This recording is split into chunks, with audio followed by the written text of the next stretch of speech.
Start from the beginning. Look at the point here. Make sure this one enter to the point here so it can be free. When you roll it, there is no obstacle. Everything can go easily. Before you know that you have gotten the normal distance. Then gradually you push it here. You push it here. Make sure the thing sets very well.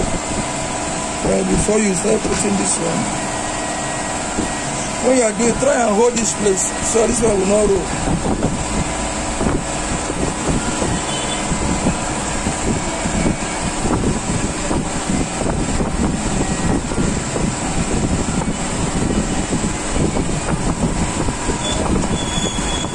You see it?